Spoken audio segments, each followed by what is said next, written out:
Aloha and welcome to Voices of Change, the HSFCU podcast, where we educate, build connections, and deepen relationships in the community. I'm your host, Bunny Tanaka with Hawaii State Federal Credit Union. Today we're really excited to talk to Tim Johns, who is President and Chief Executive Officer of Zephyr Insurance. Welcome, Tim. Aloha. Thank you for having me. Yeah, so the first thing is, we don't want you folks to forget, our viewers. If you want more content like this, then please like and subscribe. Thanks so much. So let's jump into it, Tim. Ready? I'm ready. Okay. So in talking with you prior to this podcast, we were talking about your journey to Hawaii and how your family came here and ended up here. So can you share with us why Hawaii? Sure. Well, I grew up in a military family. My father was in the Navy. He started out as a corpsman in Korea and then became an officer. So we lived that nomad life. We moved every 2 years growing up, basically, and lived all over the world and all over the U.S. And when we were able to come here, that's when it really struck me how special Hawaii was and is. The way that people relate to one another, and it's a very tolerant and a very kind society even now. It especially was that way when I first came, and not everywhere in the world that we went to and not everywhere in the U.S. was like that. Especially, I came from a mixed marriage. My mother's Mexican, clearly not white, and my father's white. And there are places in the U.S. still, in the South in particular, where we didn't feel very comfortable. But when we landed in Hawaii, everybody was so welcoming, and it's just a wonderful place. Yeah, so I'm glad you made it your home and that you could find a place to call home, right? That really is for everybody in the family. Yep. So I understand that you folks have a deep connection to credit unions. And I love hearing this story about your father and that connection to credit unions. So can you share that? Sure. So I think I was either in 6th or 7th grade, and at that time we were stationed at El Toro Marine Air Base, which is in California. And I remember my dad coming home one day and saying, "Oh, I just got invited to be a founding director for this Marine Air Federal Credit Union that they just started up." And I go, "Well, what's that about?" And so he told me all about what credit unions do, the role they play, especially for young Marines who didn't really know a lot about finances and how to manage their finances. And so he told me about it and told me how important it was for the community to have a resource like this. So I stepped up also, and I had a paper route, and then I was a busboy in the officers club on the Marine base and started to put my money away, and that turned out to be the money for my first car. My first car loan was out of Marine Air Federal Credit Union. That credit union ultimately merged with the Navy Federal Credit Union, which I stayed a member with for many, many years after that. But my father's the one that introduced me to the idea of credit unions and how they work. So it was pretty good. It was pretty interesting for me, and it worked out really well for all of us. Yeah, and they built a great foundation, and that people helping people concept is even what you're doing now in the insurance field, right? So we're going to take a little turn and talk about this hot topic of condo insurance and how it's risen, and there are many factors, and you're so knowledgeable about this, Tim. So this is the piece of educating our members and our community. So share with us, just your insights and your journey and the whole thing with how it ties even with climate change. Sure. Yeah. So the condo insurance has gone up quite a bit, and those of your members that have condos, they understand how this works, but there's basically two policies. There's a master policy that the AO, the Association of Apartment Owners, owns, and then the individual, and that covers the building, and then the individual member/policyholder has their own policy for the contents and everything that's inside their house or inside their apartment. Condo insurance has gone up over the last couple of years, as you mentioned, primarily for two reasons. One reason is if you look around Honolulu in particular, many of these buildings were built in the 70s, and maybe some of them in the 80s. This is not all the Kaka'ako, but all the rest of Honolulu, and those buildings are now pushing 50 to 60 years old. And depending on the maintenance that's been done on them, the useful life of the plumbing, the electrical, all of that, the roof, if on the top of the building, all of that is ending its useful life. And if the maintenance has not been kept up over the years, it's all the eggs, all the roosters are coming home to roost. So those costs are starting to increase significantly. So a lot of those buildings have plumbing, fire sprinklers, all that stuff is catching up now. And unfortunately, that makes it harder for those buildings to be insured because there's so many claims coming in, water claims in particular. So that's one issue. The second issue is reinsurance. And the way that reinsurance works is most insurers in Hawaii, and this is a model that's used everywhere, we insure part of the risk that we cover. Let's say we have $1 billion worth of coverage. We cover about 10% of that with our own surplus and the resources and the assets that we have. And then we buy insurance to cover the other 90%. So that's what reinsurance is. It's basically insurance for insurance companies. Those rates are driven nationally and globally. So the people that provide us with reinsurance, that sell us reinsurance, they're people or companies out of London, out of Bahamas, and they're global players, and they set reinsurance rates based on what's happening globally. So if there's fires in Australia or floods in Germany or hurricanes in Florida or earthquakes in California, that all goes into what they insure. And all of those things on a global level influence the rates that we pay. So even though in a hurricane business, for example, hurricane rates because of the change in reinsurance, hurricane rates have gone up. Even though we haven't had a hurricane since Iniki. Right. So the fact that that they are working on a global level and that climate change is causing increased problems around the world doesn't affect us in little old Hawaii because we have to play in the same field. We swim in the same waters, if you will, that all of these global guys do. So those reinsurance rates in some companies doubled in the last 2 years. And so that's what drove a lot of the change in the condos, the steep increase that many condo owners unfortunately saw. Yeah, and oftentimes we think we're just so far removed. Right. And then we just see this sticker price and we're like, the why? Yeah. Yeah, we don't understand why. And when we see things on the news, we don't think that we're impacted by it, but we could be. We're all connected. Yeah. Oh my goodness. So pay attention to the news, or what would you say? I mean, part of that is also, you can manage, there are levers or buttons that you can push as a policyholder, as your members can use, and they can play with the different coverages that they get, how much coverage they get, make sure they read that. That can bring down the premiums. You can play with your deductibles, have a higher deductible. That can bring down your premiums. But I think that the state is also aware of this. And so the state insurance commissioner, the governor, and his team are also looking at ways to help stabilize that. And so I think there is hope for the future that the market will stabilize. I think for the buildings, if you make sure you have reserves in place and that you don't allow your board to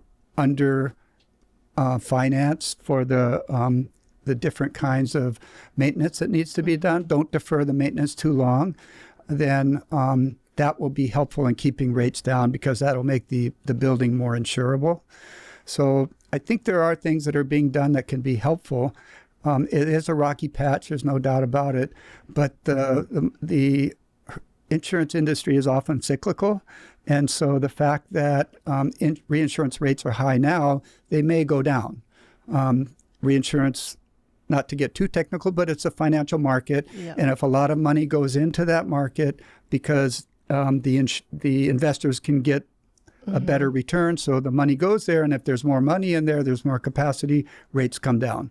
Okay. So I think that we're probably going to see some stability in that in the next couple of years. That's really good to hear. And we have a product actually that will help people with these high insurance rates. So that's great. every little thing counts, right? And even to save for like the rainy day, maybe it's the rainy day now with that added expense. So thank you. That's huge to know and understand, and that we'll get through it and it will stabilize, right? Okay. So what do you think?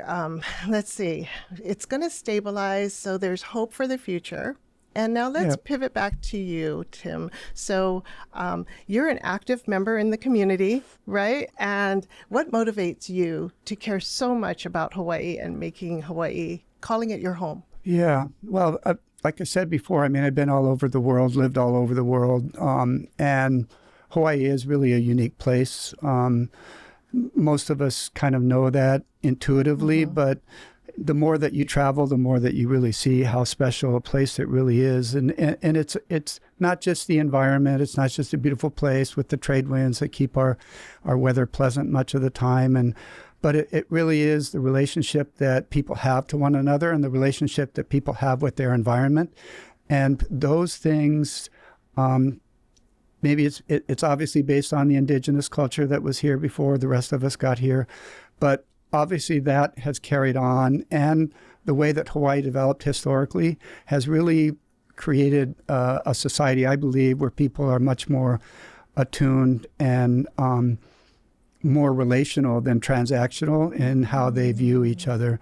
So to me, it's a very special place, and for that reason, it's important that we work towards trying to keep it that way as any way that we can. And so for me, a lot of the stuff that I've been involved with in the community has been around either public service or community service or nonprofits to try to keep the Hawaii that we all love the way it is and take the best of it and make it better for our kids, our mo'opuna, whoever, for future generations. And I think it probably comes a little bit personally. I mean, that's about Hawaii, but personally, it probably comes from the way I was raised. We moved around, like I said earlier, every couple of years. We're moving. I'm always the new kid in school every 2 years. It's got its pluses and minuses. You get to be very adaptable.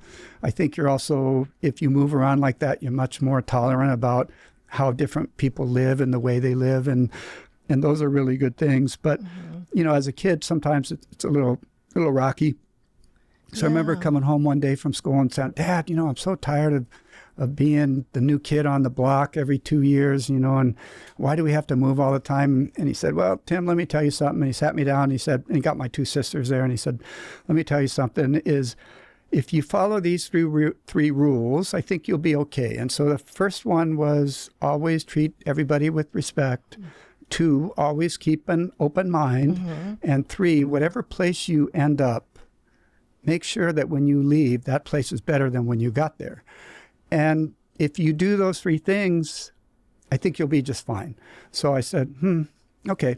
So then he was right. Everywhere we went, no matter where we went, if we followed those 3 rules, everything worked out well. I mean, we fit into the community that we fell into.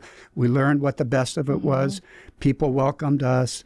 And I tried to live that wherever I go. And as a consequence, when I come to Hawaii, try to do the best I can, keep an open mind, be respectful, and try to make it a better place than when I got here. And I think if all of us do that, those are good rules to follow. So my father was, a military guy, hospital administrator, so not necessarily on the operational side, but he was a wise man. And I love that you can just repeat that, and you're probably you told your children, right? And it just carries down into your family, and how that can fold into even the work that we do at Hawaii State FCU with community work. Yeah. And sometimes we just do it naturally. We're leaving a place better than it was.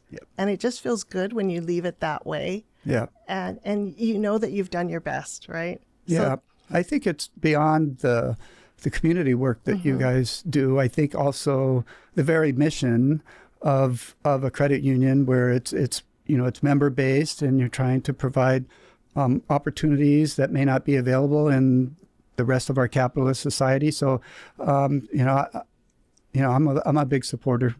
So, Tim, you mentioned about people staying engaged and being really close to their community. Can you expand on that and how people can do that to make a bigger impact in the community? Sure. I think there's a lot of different ways to do that. I mean, whatever suits you, whatever you're most comfortable doing, whether it's making sure that you're in your canoe club, making sure that you're out there with your kids, whether they're playing soccer and you're kind of bonding with the families that are there. And if you feel like you need to be politically involved, then you can do that as well. But there are a lot of nonprofits in town as well that you can just volunteer for.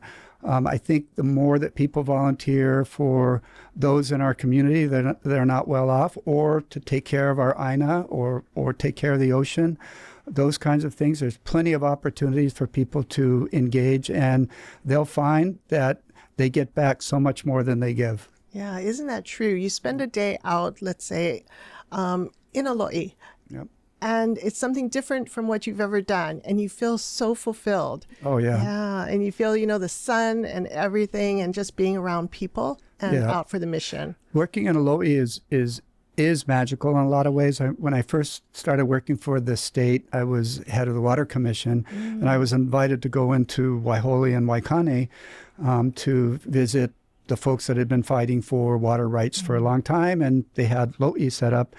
And I got there and I saw there was a bunch of kids working in the lo'i, and turned out it was a class from Punahou and a class from Farrington. Okay. And you couldn't tell which kid was from where because they were just all muddy. They were all having a great time. They were just bonding.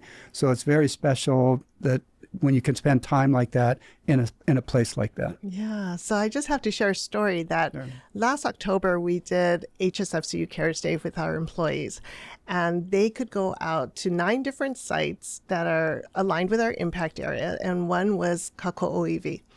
Out in the lo'i, we had 70 people who were brave to go out on a very rainy day to the lo'i, and they got so muddy. But you know what? They came back and they said, let's do it again. Right. Yeah, so they really felt it. They had to weed all these things, and they got down and dirty, and it changed them. Yeah. So it changed their mindset to want to do more community work. And sometimes it takes that little step, right? And finding that place. Right. So, and if you can do it with your workmates or teammates or whatever, then that just adds to the fun. Yeah. Thank you so much, Tim. Wow. Is there anything else you want to share? No, I think that, following the 3 rules that my father set out, that would be great. But I do think it's important that people in Hawaii stay engaged. We are global players. There's stuff happening. There's winds buffeting around us all the time. But I think if people in Hawaii tend to Hawaii, and if we do our best to be of Hawaii and not just be in Hawaii, that our future will remain bright. And it won't be exactly the way it was when I first landed here, 45, 50 years ago, but it'll still be Hawaii and it'll still be special. Right. And when you come off the plane, you can smell the flowers, you can feel the air difference, and it's just nice to be home, right? Yeah. Thank you so much, Tim. Appreciate you taking the time and sharing your stories with us. So your insights and just even hope for the future, for now and for the next generation. So appreciate you folks just tuning in to us. And again, you can like and subscribe for more content like this, and look out for our next series of this Voices of Change, the HSFCU podcast. Aloha.